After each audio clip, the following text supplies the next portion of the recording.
It's a warm, late summer morning over the farms and cattle ranches of southern Texas. Continental Express Flight 2574, a reliable Embraer 120 twin turboprop, is making its way from Laredo to Houston.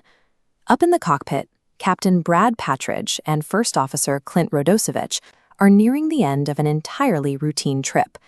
It's their second flight of the day, and they are just minutes away from home.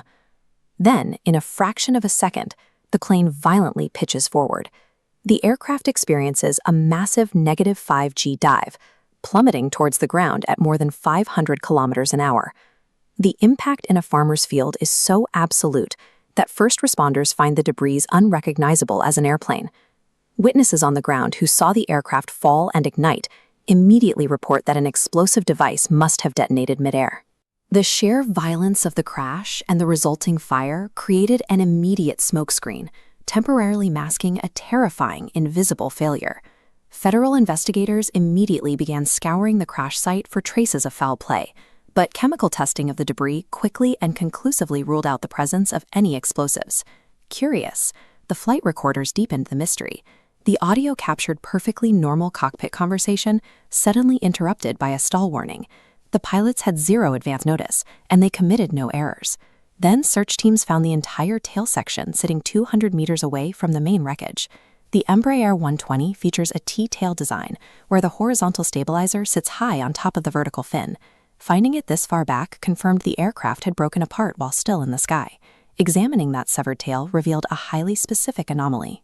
The rounded leading edge on the left side of the horizontal stabilizer was missing entirely, and it was nowhere to be found near the rest of the debris. Investigators shifted their focus from an external attack to the internal structural integrity of the aircraft itself. After days of searching, the missing leading edge was finally located over a kilometer away from the tail section. This distance proved it was the very first piece to tear off the airplane. This diagram illustrates what investigators found on that recovered piece.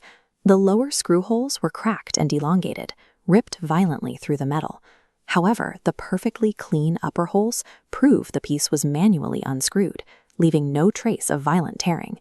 This presented an immediate physical paradox. Flight 2574 was the crew's second trip of the day. If those screws were missing all morning, how did the plane fly safely for 800 kilometers before falling apart? To understand why, we have to look at the aerodynamics of the horizontal stabilizer. It functions like an upside-down wing, generating downward force to keep the nose of the aircraft level. During the first flight, their maximum speed never exceeded 216 knots. The aerodynamic drag pulling back on the tail was low. Downward pressure kept the unfastened leading edge firmly pressed against the frame. But the second flight was different. Approaching Houston, the first officer pushed the descent to a brisk 260 knots. That extra 44 knots drastically increased the drag, overwhelming the bottom screws. The piece peeled back and snapped off. Without that leading edge, the horizontal stabilizer instantly lost its downward force, pitching the nose into an unrecoverable dive. A routine piloting decision to descend quickly had turned a dormant mechanical flaw into an instant fatal trigger. To find out who removed those top screws, investigators looked at the maintenance records from the night before the crash. Crews had been tasked with replacing the rubber de-ice boots along the leading edges of the tail. The job started with the evening shift, and they were pressed for time. To speed things up, the shift inspector stepped entirely out of his strict oversight role. He climbed up to the tail and manually removed the top screws from the left stabilizer to help the mechanics out. When that evening shift ended at 10:30 p.m., the job was only half done, but the crew clocked out without filling out their work cards, deciding that writing down what they had removed would take more time than the job itself. They left the paperwork totally blank. A new midnight shift clocked in. Seeing no documentation, the incoming supervisor asked the previous crew if any work started on the left side.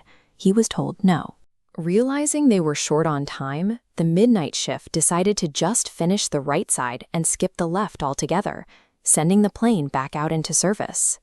A series of well-intentioned shortcuts allowed the aircraft to return to service with 40 missing screws, as each person prioritized a fast turnaround over the strict safety standards of the hangar.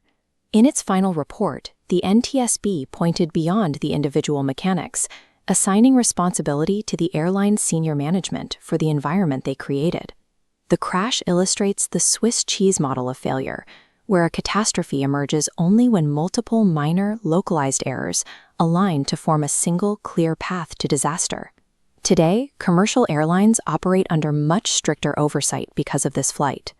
Maintenance tasks are tracked meticulously by computerized systems, and shift changes now require rigid communication protocols where every minor detail must be documented.